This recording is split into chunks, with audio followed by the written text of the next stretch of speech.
Grow application में mutual funds में कैसे हम इन्वेस्ट कर सकते हैं, कौन से फैक्टर्स के बारे में आपको जानकारी होनी चाहिए अगर आप म्यूचुअल फंड्स में इन्वेस्ट करते हो। चलिए देखते हैं कि कैसे हम म्यूचुअल फंड में इन्वेस्ट कर सकते हैं। दोस्तों, म्यूचुअल फंड में इन्वेस्ट करने से पहले हम ये जान लेते हैं कि म्यूचुअल फंड क्या होता है। तो मैं आपको शॉर्ट में समझा देता हूं कि म्यूचुअल फंड एक ऐसा इन्वेस्टमेंट व्हीकल है जिसमें बहुत सारे लोगों से पैसा इकट्ठा करके स्टॉक मार्केट में, गवर्नमेंट बॉन्ड्स में या डेट में पैसा लगाया जाता है। पर कहां पर पैसा लगाया जाता है ये कौन डिसाइड करता है? तो ये आपका म्यूचुअल फंड मैनेजर डिसाइड करता है। तो दोस्तों, शॉर्ट में कुछ इसी प्रकार से जो है वो म्यूचुअल फंड काम करता है। अगर आपको डिटेल में समझना है म्यूचुअल फंड क्या है तो आपको मेरे चैनल पे उसका वीडियो मिल जाएगा और डिस्क्रिप्शन में लिंक भी मिल जाएगी। तो चलिए आगे बढ़ते हैं और ग्रो एप्लीकेशन ओपन कर लेते हैं। तो ग्रो एप्लीकेशन ओपन करने के बाद दोस्तों आपको कुछ इस तरीके का डैशबोर्ड देखने के लिए मिलेगा। तो सबसे पहले लॉगिन करने के बाद आपको नीचे की तरफ एक म्यूचुअल फंड्स का बटन मिलेगा, उस पर आपको क्लिक करना है।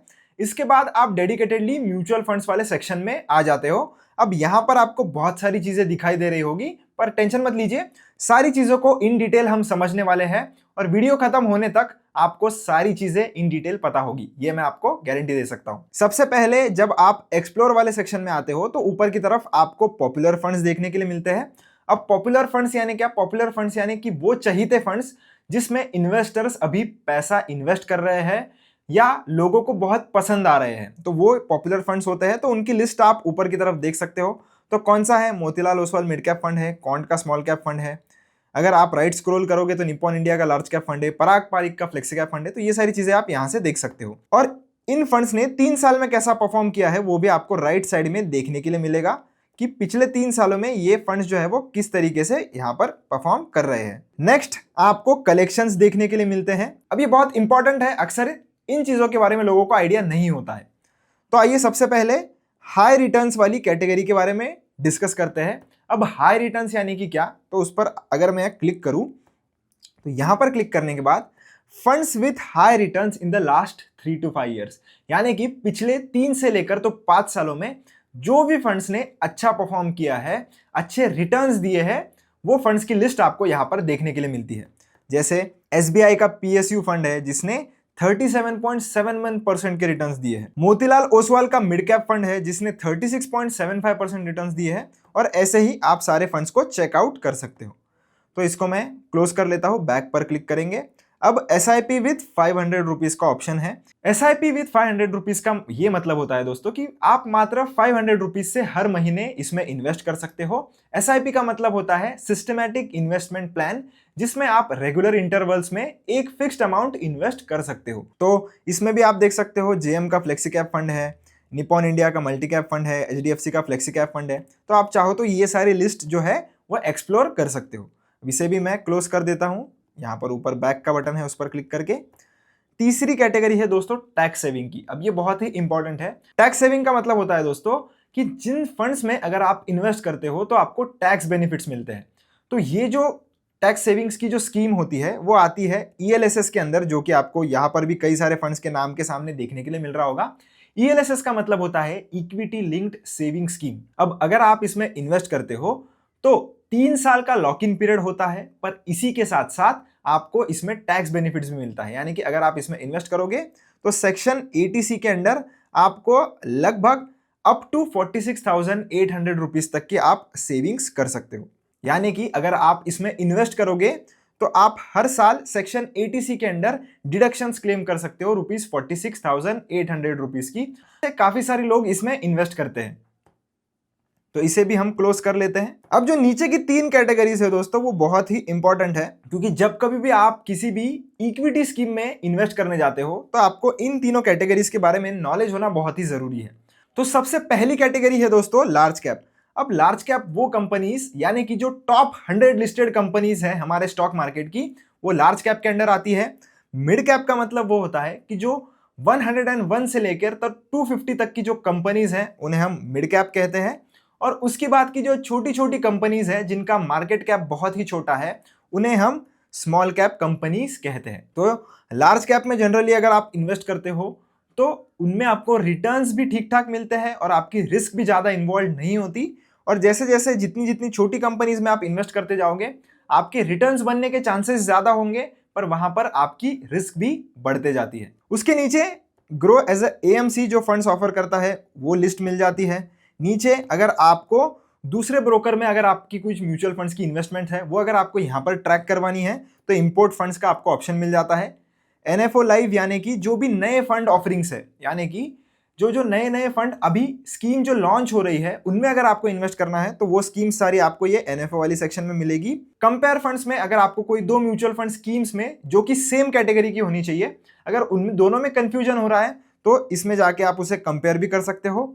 एसआईपी कैलकुलेटर की मदद से आप देख सकते हो कि अगर 10,000 आप किसी फंड में इन्वेस्ट करते हो तो 15 साल के बाद आपको कितने रिटर्न्स मिलेंगे। तो ये सारे कैलकुलेशन अगर आपको करना है तो एसआईपी कैलकुलेटर की मदद से आप कर सकते हो। नीचे बढ़ते हैं। नीचे आपको ऑल म्यूचुअल फंड्स यानी कि जितने भी म्यूचुअल फंड्स लिस्टेड है उनकी लिस्ट आपको देखनी अगर है तो ये व्यू ऑल पर आपको क्लिक करना है और वो सारी लिस्ट आपके सामने ओपन हो जाएगी और आप यहां से इन फंड्स के बारे में रिसर्च भी कर सकते हो। इसे भी हम क्लोज कर लेंगे।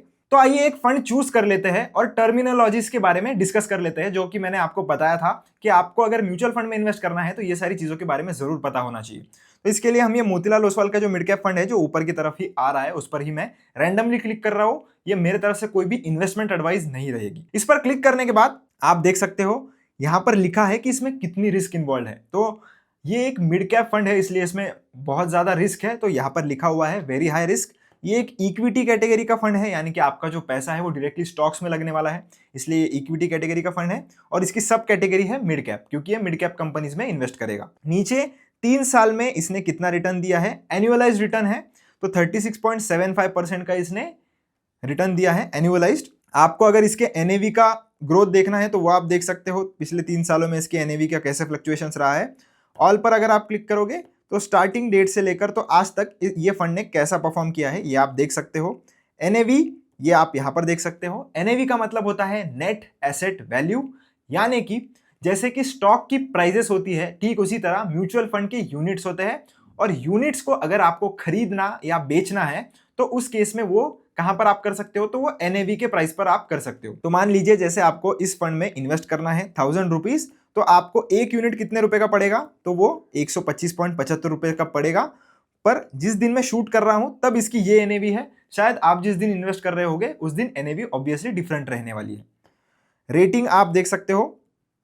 मिनिमम एसआईपी अमाउंट यानी कि कम से कम आप इसमें कितना एसआईपी कर सकते हो वो यहां पर लिखा हुआ है, तो मात्र 500 रुपए से आप यहां पर इन्वेस्टिंग शुरू कर सकते हो एसआईपी के थ्रू। अब ये जो मिनिमम एसआईपी अमाउंट होती है दोस्तों वो फंड टू फंड डिफर करती है, यानी कि कुछ कुछ फंड्स आपको मात्र 100 रुपए से भी इन्वेस्टमेंट करने देते हैं, कुछ कुछ में 500 की लिमिट होती है, कुछ कुछ में 1000 रुपीज की भी लिमिट होती है।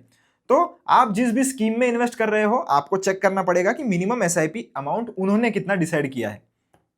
उसके बाद ये फंड का साइज कितना है, यानी कि एसेट्स अंडर मैनेजमेंट इस फंड के कितने हैं ये भी आप यहां से देख सकते हो। जितना ज्यादा फंड साइज रहेगा उतना ज्यादा लिक्विडिटी आपको देखने के लिए मिलती है, यानी कि जब कभी भी आपको पैसा विड्रॉ करना है या कभी भी पैनिक सेलिंग अगर मार्केट में आती है और बहुत सारे लोग अगर फंड्स विड्रॉ करते हैं तो उस केस में फंड बड़ा रहता है तो उनके पास लिक्विडिटी अच्छी मेंटेन रहती है। रिटर्न्स कैलकुलेटर मैंने आपको पहले भी बताया कि आप कितना एसआईपी यहाँ पर डिसाइड कर सकते हो। जैसे कि अगर मैं 10,000 पर सेट करूँ और देखना चाहूँ कि अगले 5 सालों में अगर मैं इस फंड में इन्वेस्ट करता तो कितने रुपए हो जाते, तो लगभग 6 लाख रुपए आप इन्वेस्ट करते अगले 5 सालों के लिए और वो लगभग 16 लाख रुपए के आसपास हो जाते। तो इस तरीके से आप आपके कैलकुलेशंस भी कर सकते हो। नीचे आके होल्डिंग्स वाले सेक्शन में आपको ये दिखता है कि ये जो फंड है वो कौन से कंपनीज में पैसे लगा रहा है और कितने कितने % के हिसाब से इसने एलोकेट किया है। जैसे कि पॉलीकैब ये जो स्टॉक है इसमें इसने लगभग 10% अपना जो पैसा है वो इस स्टॉक में इन्वेस्ट करता है। तो ऐसे ही ये डेटा आप चेक कर सकते हो। नेक्स्ट हम देखेंगे रिटर्न्स एंड रैंकिंग्स। तो ये आपको ये एनालाइज करने के लिए काम में आता है दोस्तों कि जैसे एक साल में आप फंड के रिटर्न देखोगे तो 55.4% है और इसी कैटेगरी के जो बाकी के फंड्स हैं उनका एवरेज मिला के कितना है, तो लगभग 29% के आसपास है। तो आप देख सकते हो कि कितना अच्छा ये फंड परफॉर्म कर रहा है बाकी उसके पीयर्स के कंपैरिजन में।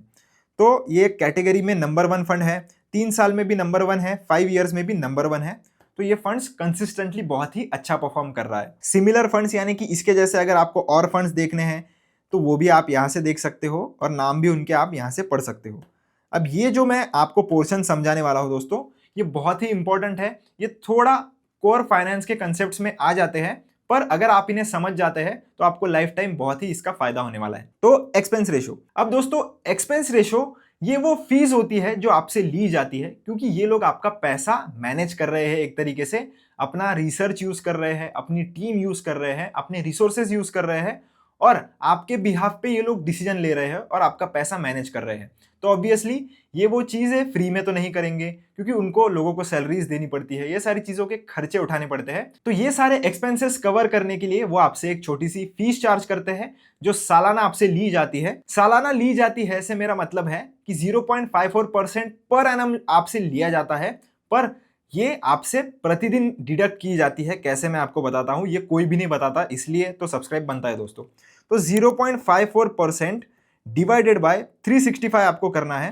तो जितना भी आंसर आएगा उतना प्रतिशत आपसे रोज लिया जाता है as a expense ratio. Exit load की अगर हम बात करें तो exit load as a penalty आप कह सकते हो कि आपसे लिया जाता है, क्योंकि काफी सारे इन्वेस्टर्स ऐसे होते हैं जो आज पैसा इन्वेस्ट किया 2 से 3 महीने में वो निकल जाते हैं। तो ऐसा ना हो, लोगों ने लॉन्ग टर्म इन्वेस्टमेंट करना चाहिए और जो लॉन्ग टर्म इन्वेस्टमेंट कर रहे हैं उनको फायदा होना चाहिए, इसलिए एग्जिट लोड लिया जाता है। तो जो भी लोग 1 साल से पहले अगर अपनी इन्वेस्टमेंट रिडीम करते हैं तो उन्हें 1% की पेनल्टी देनी पड़ेगी, जितना भी वो अमाउंट रिडीम करेंगे उस पर। तो यहां पर ये फंड के लिए ये 1 साल है, अलग अलग कैटेगरीज के फंड के लिए या अलग अलग स्कीम्स के लिए एग्जिट लोड अलग अलग होता है और एक्सपेंस रेशो भी अलग अलग होता है। तो स्टैम्प ड्यूटी आप देख सकते हो यहां पर लिखी हुई है। टैक्स इंप्लीकेशंस ये भी कैटेगरी वाइज डिपेंड करता है। तो अगर आप इस वाले फंड में इन्वेस्ट करते तो 1 साल के अंदर अंदर अगर आपने रिडीम कर लिया तो वो सीधा STCG यानी कि शॉर्ट टर्म कैपिटल गेन्स के अंदर आ जाता है, जिसमें आपको 20% टैक्स देना पड़ता है आपकी गेन्स के ऊपर। और अगर आपने 1 साल के बाद किया तो 1.25 लाख तक का जो आपका प्रॉफिट रहेगा उसके ऊपर कोई भी टैक्स नहीं लगेगा। उसके बाद जो भी आपकी अमाउंट होगी उस पर आपको 12.5% का टैक्स यानी कि लॉन्ग टर्म कैपिटल गेन्स देना पड़ेगा। आगे बढ़ते हैं, फंड मैनेजमेंट पर बात करते हैं। यहां पर आने के बाद आपको जो भी फंड मैनेजर से, यानी कि जैसे मैंने आपको पहले बोला था कि एक म्यूचुअल फंड मैनेजर होता है जो आपका पैसा कहां पर लगने वाला है ये डिसाइड करता है। तो यही वो 2 लोग हैं इस म्यूचुअल फंड स्कीम के लिए जो कि आपके बिहाफ पर डिसीजन लेने वाले हैं। Fund house and investment objective भी चेक कर लेते हैं। तो यहां पर आपको टोटल एसेट्स अंडर मैनेजमेंट, यानी कि ये एज अ कंपनी इनके पास कितना पैसा है मैनेजमेंट करने के लिए, वो आप देख सकते हो। इसका रैंक आप देख सकते हो। और इन्वेस्टमेंट ऑब्जेक्टिव, तो इस पर्टिकुलर स्कीम का क्या ऑब्जेक्टिव है कि लॉन्ग टर्म कैपिटल एप्रिसिएशन लोगों का होना चाहिए। मैक्सिमम से मैक्सिमम ये लोग 30 क्वालिटी मिड कैप कंपनीज में इन्वेस्ट करते हैं और लॉन्ग टर्म के लिए इन्वेस्ट करते हैं, और वही कंपनीज में इन्वेस्ट करते हैं जिन पर कॉम्पिटिटिव एडवांटेज हो और ग्रोथ का पोटेंशियल हो। तो ये इनका इन्वेस्टमेंट थीसिस है। फंड का बेंचमार्क, ये भी आपको जरूर से पता होना चाहिए कि बेंचमार्क क्या होता है। अब जैसे ये एक मिड कैप कैटेगरी का फंड है तो ये अच्छा परफॉर्म कर रहा है या बुरा परफॉर्म कर रहा है मार्केट के कंपैरिजन में, ये कैसा पता पड़ेगा? ये पता करने के लिए आपको इस पर्टिकुलर इंडेक्स के रिटर्न्स देखने पड़ेंगे। तो अगर Nifty mid cap 150 total retail index ने 15% के रिटर्न दिए हैं 1 साल में, और इस फंड ने अगर 17% के रिटर्न्स दिए हैं तो ये फंड अच्छा परफॉर्म कर रहा है। अगर इस इंडेक्स ने 15% के रिटर्न्स दिए हैं और इस स्कीम ने 12% के रिटर्न्स दिए हैं, इसका मतलब कि ये फंड जो है वो मार्केट के कंपैरिजन में खराब परफॉर्म कर रहा है।